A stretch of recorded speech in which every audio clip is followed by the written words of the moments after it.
मंडी रे लागिबो CC camera, धान नै जाउथबा गाड़ी रे लागिबो जीपीएस। सूचना देले खाद्य जोगाण एवं खाउटी कल्याण मंत्री कृष्णचंद्र पात्र। सबु मंडी रे सीसीटीवी लगाजिबो। दुर्नीति रोकिबाकू टेक्नोलोजी व्यवहार कराजिबो। मंडी धान जेतबळे मिलर पाखकू जाउची से समय गाड़ी रे आमे जीपीएस लगाइबू। आमे ताकू चेक करिबू जे प्रकृत मंडी मिलर पाखकू जाउची ना नाही। एथिपई जिलापाल को अवगत करा जायछि। आसंता 2 मास मध्यरे प्लान करी कार्य जारी करा जिवो। अधिकारी को ऑलरेडी निर्देश दिया जायछि। सबु जगह रे सीसीटीवी कैमरा लागिबो एवं जीपीएस सिस्टम आमे लगेबो। चाउलटा कुआड जाउची, बाटर अनलोड होउची कि कोन होउची एटा चेक करिवो।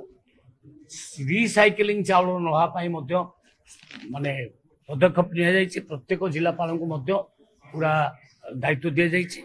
आ से सब मध्य दायित्व दिया जायछि। सीसीटीवी कैमरा सब लगा जिवो। आमे टेक्नोलोजी को व्यवहार करिवो आ दुर्नीति को रोकिबा पाई। जेमती मंडी रु जाउची मिलर पाखु सेतले आमे गोटे सिस्टम लगेबो।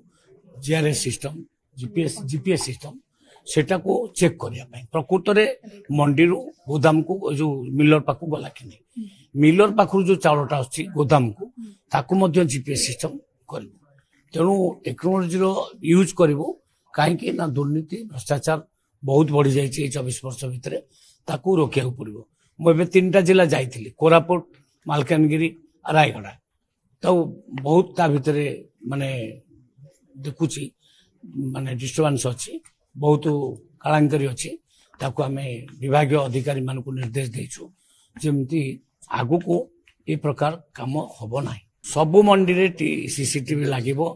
जीपीएस सिस्टम मध्य हम लागू माने गाड़ी रे से सिस्टम टा लागिले गाड़ीटा कोठी जाउची कोन होची कोन नै कि बाटर अनलोड करि जाला आ अनलोड करि परिबेन से आमे जानि परिबो गाडीटा मंडी रु गला आ से मिलर पाकु गला कि बाटर अन्य कोठी बिकि देई पालानी कि अनलोड करि पाला। सेटा एबे भीतर मासे भीतर आमे ताकू इंप्लीमेंट करि। Bhubaneswar camera person Harshikesh Haraprasad Biswang report, reporters today.